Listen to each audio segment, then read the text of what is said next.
वालेकुम, मैं हूं सैयद अखिल। आप देख रहे हैं मेरे साथ परभनी आज तक। मौसम विभाग में जिस तरह से यहाँ पर चेतावनी दी जा रही है और मौसम बदलता हुआ नजर आ रहा है। हकीकत में ये मई महीना है और मई महीने में जिस तरह से यहाँ पर हवाएं चलती है, जून महीने में बारिश कैसे होने वाली है। आज हम परभनी शहर के मराठवाड़ा कृषि विद्यापीठ में आकर यहाँ पर जो हवामान विभाग है और अनुमान लगाया जाता है पूरे मराठवाड़े का, हकीकत में परभनी जिले के हद तक हम बात करेंगे। हमारे साथ में यहाँ पर हवामान विभाग के जो एक्सपर्ट लोग हैं, ये हकीकत यहाँ के जो सीनियर अधिकारी है ये अवेलेबल नहीं है, लेकिन इनके सहायक हमारे साथ में हैं। उनसे हम मालूमात लेते हैं कि किस तरह से वो मालूमात देते हैं और कौन सा यहाँ पर जितने भी एरोज लगे हुए यहाँ पर कौन सा पार्ट किस चीज़ के लिए काम करता है, हवा के लिए कौन सा काम करता है, बारिश के लिए क्या काम आता है और जो गर्मी होती है इसके लिए कौन सा दिशा दर्शक है, ये पूरी मालूमात इन साहब से लेंगे। आइए जानते हैं। यादव कदम साहेब, डिटेल आम्हाला सांगा की नेमका हवामान विभाग ज्या पद्धतीने काम करतो परभणी शहरापुरता, परभणी जिल्ह्यापुरता का मराठवाडापुरता, आपण या क्षेत्रामध्ये कुठपर्यंत आपण माहिती देऊ शकतो आणि हे जे दिशादर्शक आहे कोणसा दिशादर्शक कशा पद्धतीने काम करतो ते आमच्या दर्शकांना माहिती द्या। ओके, नमस्कार सर। सध्या आपण आता वसंतराव नाईक मराठवाडा कृषी विद्यापीठ परभणी येथे आहे सर। वसंतराव नाईक मराठवाडा कृषी विद्यापीठा अंतर्गत एक कृषी हवामान वेधशाळा आहे सर। कृषी हवामान वेधशाळेमध्ये काय आहे तर वातावरणातील जे विविध घटक असतात ते नक्की नोंद त्याची कशी घेतली जातात, प्रत्येक नक्की नोंद घेण्यासाठी एक स्पेसिफिक उपकरण असते। त्या उपकरणानुसार आपण दिवसातून 2 वेळेस म्हणजे सकाळी आणि दुपारी अशा 2 टाइम मध्ये आपण हवामान घटकाची नोंद घेतली जातो। आता पहिला हवामानातले घटक म्हणजे वाऱ्याची दिशा, आपण वारं कोण्या साईडने येत आहे आणि कोण्या साईडने जात आहे याची नोंद घेण्यासाठी आपल्याला एक दिशादर्शक यंत्र म्हणून आपण वापरले जातो। याच्यामध्ये जे आरो दिसत आहे ती दिशा म्हणजे वारं कोण्या साईडने येत आहे आणि कोण्या साईडने जात आहे या पद्धतीचे हे दिशादर्शक यंत्र दर्शवते। याच्यामध्ये जे आरो दाखवले टोटल 16 दिशा नक्की दाखवले जाते। जसे मुख्य जे दिशा आहेत पूर्व, पश्चिम, दक्षिण, उत्तर, त्याच्यानंतर जे उपदिशा आहेत आग्नेय, वायू, हे टोटल 16 दिशा दाखवले जाते आणि आरो हा आपल्याला वारे येण्याची दिशा दाखवते। दुसरा घटक म्हणजे आपलं तापमान मोजण्यासाठी वेगवेगळे तापमापक आपण यूज केलं जातं।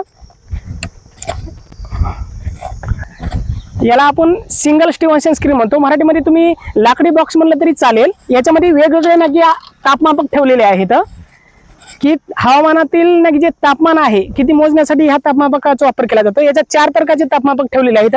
हे वरी जे लावलेलं आहे हे कमाल तापमापक आहे, हा किमान तापमापक आहे, हा ड्राय बल्ब आणि वेट बल्ब। आपण एकाचं घेतलं तर हे कमाल तापमापक जे आहे याच्या दिवसातलं जास्तीत जास्त तापमान किती आहे हे नोंद करण्यासाठी आपण कमाल तापमापकाचा वापर केला जातो। रात्रीतून किंवा दिवसातून जे 24 तासामधलं सर्वात कमीत कमी तापमान किती आहे नोंद करण्यासाठी आपण किमान तापमापकाचा वापर केला जातो।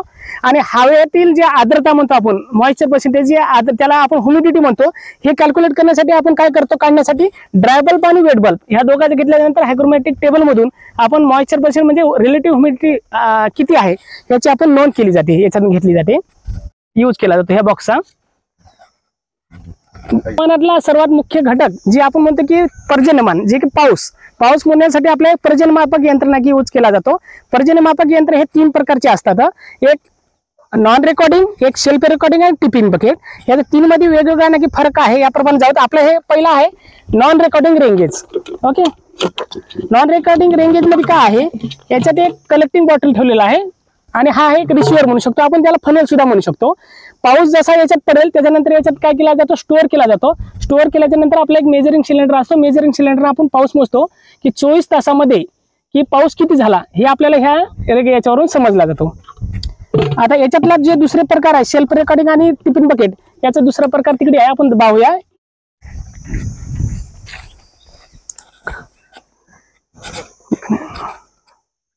दुसरा पॅरामीटर म्हणजे आपली जमिनीतलं तापमान किती आहे हे मोजण्यासाठी आपण तापमापक यंत्र उपकरण लावलेले आहेत याच्यामध्ये। आता हे 3 प्रकार काय लावलेले आहेत असं आपल्याला समजण्यासाठी हा जे आहे 5 सेंटीमीटर नाकी खोरण नाकी तापमान मोजत आहे, हे 10 सेंटीमीटर आणि 20 सेंटीमीटर म्हणजे जमिनीतल्या वेगवेगळ्या खोलीपर्यंत तापमान किती आहे हे मोजण्यासाठी आपण हे तापमापक यूज केलेले आहेत, लावलेले आहेत। हा जे उपकरण ठेवलेलं आहे याला बाष्पीभवन नाकी मोजण्यासाठी उपकरण आहे, याला हे काय ओपन पॅन इव्हपोरीमीटर हा उपकरणाचं नाव आहे। याचा नक्की यूज आहे की पाण्याची वाफ म्हणजे आपण म्हणतो बाष्पीभवन रेट किती आहे दिवसातून याचा जो समजला जातो, याला एक आपण पॅन म्हणू शकतो, लोखंडी पॅन आहे। याच्यात पाणी आपले जे लेवल आहे हे सकाळी आल्यानंतर ह्या पाण्याची लेवल ते आपला रेफरन्स पॉईंट आहे त्यामध्ये ठेवल्याच्या नंतर याच्यातून पाणी ऍड करण्यासाठी किंवा काढण्यासाठी ज्याचा यूज केला जातो हा याला मेजरिंग बकेट म्हणतात.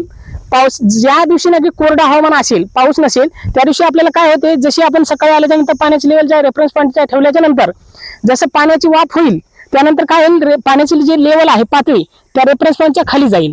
त्यानंतर आपण दुपारी आल्याच्या नंतर पाण्याची लेवल ज्या सकाळी ठेवलेली होती त्या लेवलला करण्यासाठी आपण पाणी ह्या मेजरिंग बकेटना ऍड करू. केव्हापर्यंत, ते रेफरन्स पॉईंटच्या लेवलपर्यंत जेवढं पाणी बसलेलं आहे तेवढं आपण काय म्हणतो त्या दिवसातलं बाष्पीभवन रेट म्हणजे बाष्पीभवनाचा दर आहे. दुसरा म्हणजे पावसाळ्यामध्ये काय होऊ शकतो, थोडा पाऊस पडल्याच्या नंतर सुद्धा पाण्याची जी पातळी आहे त्या रेफरन्स पॉईंटच्या खाली असू शकते. मग त्या दिवशी आपण बाष्पीभवनाचा रेट कसा धरला जातो, पडलेला पाऊस आणि आपण याच्यात टाकलेलं पाणी ह्या दोन्हीचा मिळून बाष्पीभवनाचा दर मोजला जातो. पण कधी कधी जास्त पाऊस पडल्याच्या नंतर काय होऊ शकते, जे पाण्याची पातळी आहे त्या रेफरन्स पॉईंटच्या वर येते. वर आल्यानंतर आपल्याला बाष्पीभवनाचा दर किती आहे मोजण्यासाठी कसं करावं लागेल, तर याच्यातलं पाणी आपल्याला काढावं लागेल. काढल्याच्या नंतर पाण्याची लेवल त्या पातळी झाल्याच्या नंतर पडलेला पाऊस याच्यावरून आपण काढलेलं पाणी याचं मायनस केल्याच्या नंतर आपलं बाष्पीभवन यंत्र लक्षात ठेवा. याच्यावर फक्त एवढं लक्षात ठेवा की हे जे यंत्र आहे ते बाष्पीभवनाची दर किती आहे रोजचा हे मोजण्यासाठी आपण हा यूज केला जातो. आता आपण जे म्हणलेलं आहे पर्जन्यमान मोजण्यासाठी वेगवेगळे उपकरण आहेत. आता आपण मागे पाहिलेलं आहे की non recording ranges. Non recording ranges म्हणून का आपल्याला काय समजलं, दिवसातून पाऊस किती पडला हे समजलेलं आहे.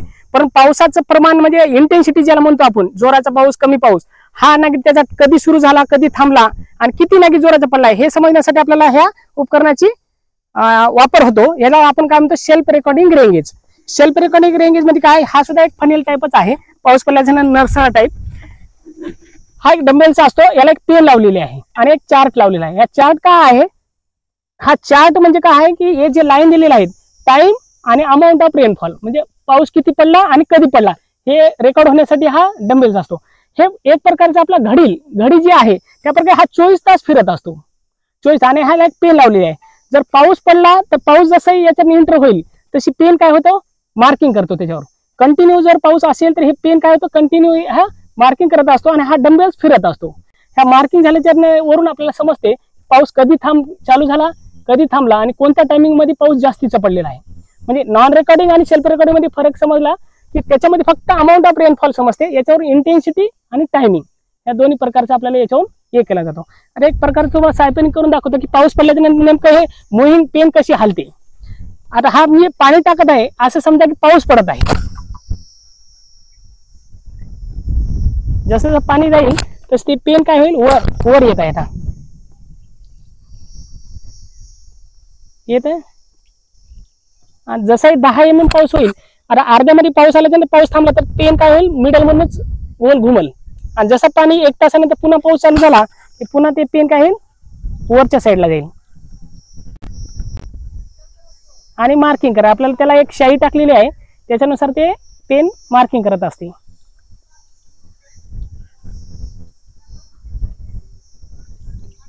त्या आलेख पेपरवर एक मार्किंग जे झालेली असेल तर आपल्याला 10 mm पाऊस झाला असं समजते.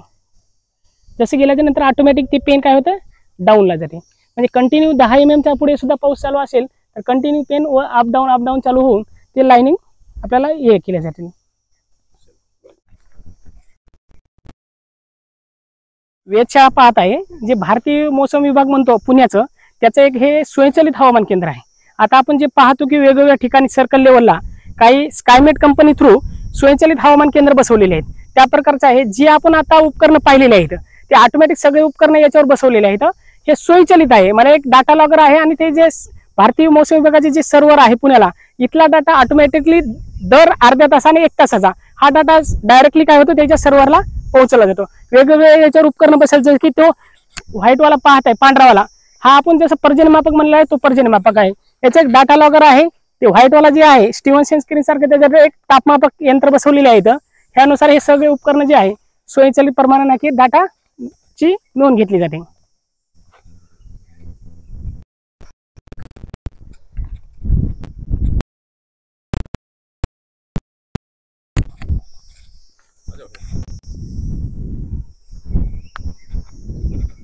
हे आपण सुरुवातीला जे पाहिलं आहे की वाऱ्याची दिशा पाहिलेली आहे, पण वाऱ्याचा वेग जसं की आपण आता कधी म्हणतो खूप जोराचा वारा सुटला कमी आहे तर त्याची नोंद कशी घेतली जाते तर याला एक दिशा जे अॅनिमीटर झालं, जे कप काउंटर अॅनिमीटर म्हणतात याला, एक वाऱ्याचा वेग नोंद करण्यासाठी घेतलेला आहे.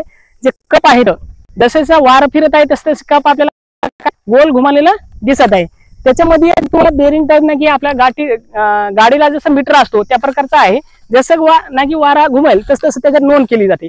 आता वाऱ्याची वेग ना की कसा काढला जातो, तर आज आपण सकाळी जेव्हा ना की येतो त्याच्यामध्ये जे रिडिंग असेल, त्यानंतर दुसऱ्या दिवशी जेव्हा सकाळी येण्यानंतर जे रिडिंग होईल, त्या दिवशी म्हणजे दुसऱ्या दिवशीच्या रिडिंग म्हणून पहिल्या दिवशीची रिडिंग मायनस केल्याच्या नंतर आपल्याला समजेल की 24 तासामध्ये किती ना की वाऱ्याची स्पीड काउंट झालेली आहे. आणि त्याला जर आपण भागीले 24 केलं तर आपल्याला किलोमीटर पर आवर म्हणजे एका घंट्यामध्ये प्रति आवर किती ना किती किलोमीटरचा वाऱ्याचा वेग होता याच्यावर आपल्याला समजलं जाते. हे जे उपकरण आहे सनशाईन रेकॉर्डरचा नक्की वापर काय आहे, दिवसातून प्रखर सूर्यप्रकाश किती तास आहेत म्हणजे किती घंटे आहे, जे आपण दिवसातून जे सूर्यप्रकाश पडत आहे म्हणतो, पण त्याच्यामध्ये सुद्धा प्रखर सूर्यप्रकाश किती घंटे आहे हे नोंद घेण्यासाठी आपल्याला सनशाईन रेकॉर्डरचा यूज केला जातो. हे आहे जे आहे सनशाईन रेकॉर्ड आहे, याच्यामध्ये वेगवेगळ्या सीझन मध्ये जसे की उन्हाळा असेल, हिवाळा असेल, पावसाळा असेल, या 3 सीझन मध्ये वेगवेगळ्या प्रकारचे कार्ड यूज केले जातात, ज्याच्यावर की प्रखर सूर्यप्रकाश जसा झाला तसं ते कार्डामध्ये ते बर्न होऊन या प्रकारचं आपल्याला नोंद घेतली जाते. हे टोटल 12 तासाचं ना की जर नोंद केली जाते, प्रखर सूर्यप्रकाश असेल तरच तो कार्ड काय होतो, बर्न होत असतो. आता आपण पहा इथे एक बर्न होत आहे, ह्या प्रकारचा प्रखर सूर्यप्रकाश आल्याच्या नंतर हा ह्या प्रकारचा बर्न होतो. आणि तुम्ही सकाळी पाहिलं तर आज सकाळपासून ढगाळ वातावरण दिसलेलं आहे, तर 1 वाजता प्रखर हा सूर्यप्रकाश झाला, तर 1 वाजतापासून कंटिन्यू आता हा प्रखर सूर्यप्रकाश दिसत आहे. तुम्हाला हे जळालेलं कार्ड दिसत आहे.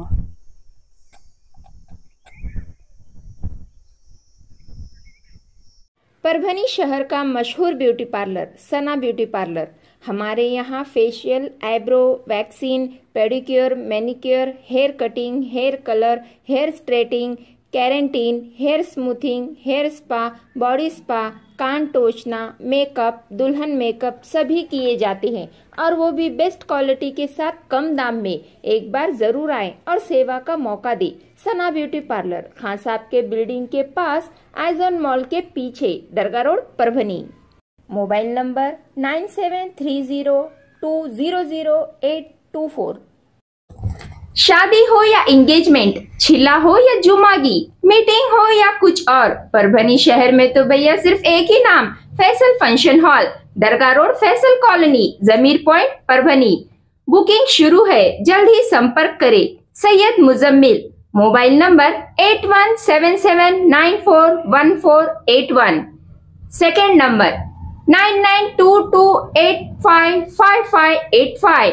फैसल फंक्शन हॉल की खुसूसियत, 2 व्हीलर 4 व्हीलर के लिए भरपूर पार्किंग व्यवस्था, लेडीज के लिए पर्दे का माकूल इंतजाम और सेपरेट कुशादा हॉल, जेंट्स के लिए separate hall, separate washroom, ladies के लिए सेपरेट हॉल, माकूल पानी का इंतजाम, दरगाह से करीब, सबसे कम बजट में। विजिट जरूर कीजिए, आज ही बुकिंग करें। परभनी शहर में अगर आपको एसी बिठाना है तो ऐसी शुरुआत में आपको फिक्र करने की जरूरत नहीं। Cool point refrigeration and sales और service centre, RR tower, bus stand road, Parbhani.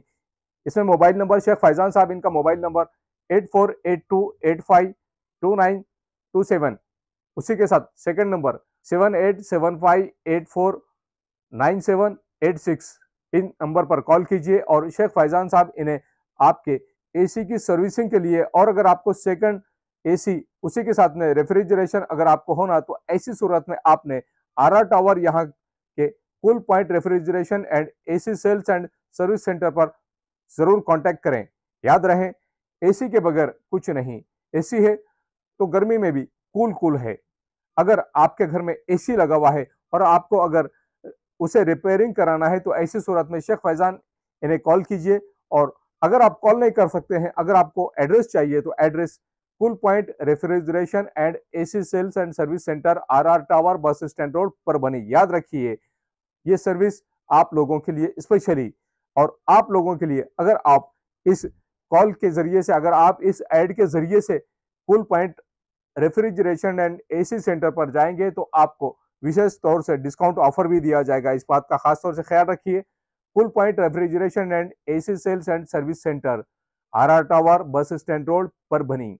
Second AC अगर आपको खरीदना है तो वाजबी दाम में और बहुत अच्छी क्वालिटी के सेकंड एसी, उसी के साथ में रेफ्रिजरेशन आपको हर कंपनी के एसी और फ्रिज और रेफ्रिजरेशन मिलेंगे। याद रखिए, आप Cool point refrigeration and AC sales and service centre पर एक बार जरूर आए। RR tower, bus stand road, Parbhani. Parbhani शहर के सूबेदार नगर में सैयद फंक्शन हॉल स्थित है और सैयद फंक्शन हॉल में जिस तरह से यहाँ पर आप तमाम हजरात के लिए और जिस तरह से सैयद फंक्शन हॉल में यहाँ पर शादी ब्याह के लिए, एंगेजमेंट के लिए, मीटिंग के लिए और उसी के साथ में यहाँ पर रोजा इफ्तारी के लिए भी बहुत माकूल इंतजाम किया गया है। सैयद फंक्शन हॉल सिर्फ नाम ही काफी है। सैयद फंक्शन हॉल में स्क्रीन पर जो नंबर दिया है, ये नंबर यहाँ पर बुकिंग के लिए दिया गया है। यूसुफ भाई इनका ये नंबर है और दोनों भी नंबर जो स्क्रीन पर बताए जा रहे हैं, ये दोनों भी नंबर सैयद फंक्शन हॉल के लिए बुकिंग के लिए है। अगर आपको किसी फंक्शन में जाना है तो ऐसी सूरत में सैयद फंक्शन हॉल में आप लोगों के लिए ठहरने का भी इंतजाम किया गया है और सैयद फंक्शन हॉल सिर्फ नाम ही काफी है। सैयद फंक्शन हॉल परभनी शहर के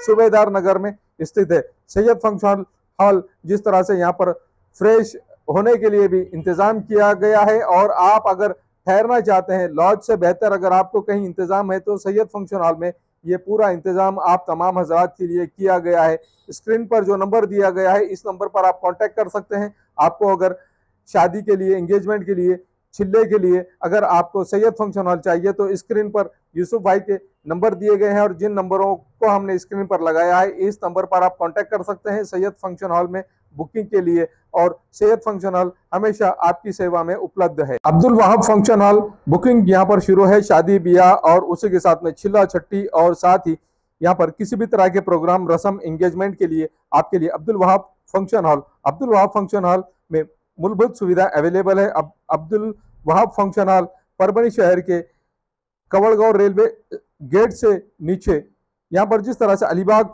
नगर के करीब ही यहाँ पर ये फंक्शन हॉल अवेलेबल है और अब्दुल वहाब फंक्शन हॉल जिस तरह से यहाँ पर मूलभूत सुविधा अवेलेबल है, लेडीज के लिए यहाँ पर अलग से हॉल, सेपरेट हॉल, जेंट्स के लिए सेपरेट हॉल, उसी के साथ में बच्चों के खेलने के लिए सामने गार्डन और स्पेशली पार्किंग के लिए माकूल जगह। अब्दुल वहाब फंक्शन हॉल में अगर आपको शादी करना है, आप अपने बच्चों की शादी अगर करवाना चाहते हैं, अगर आपको बच्चों का एंगेजमेंट कराना है, बच्चों का अगर छिल्ले का प्रोग्राम है या मीटिंग है, तो ऐसी सूरत में परभनी शहर में तो भैया सिर्फ एक ही नाम है, अब्दुल वहाब फंक्शन हॉल, जाहिद खान। इनसे आप राब्ता कर सकते हैं। स्क्रीन पर दोनों भी कॉन्टैक्ट नंबर दिए गए हैं। अगर आप बुकिंग करना चाहते हैं, अगर आपके घर में शादी है, अगर आपके घर में छिल्ला है, तो ऐसी सूरत में आप अब्दुल वहाब फंक्शन हॉल में अपने प्रोग्राम की बुकिंग कर सकते हैं और बुकिंग के लिए महबूब पार्क फंक्शन हॉल, मनसब नगर, जाम पारवा गेट, दरगाह रोड, परभणी।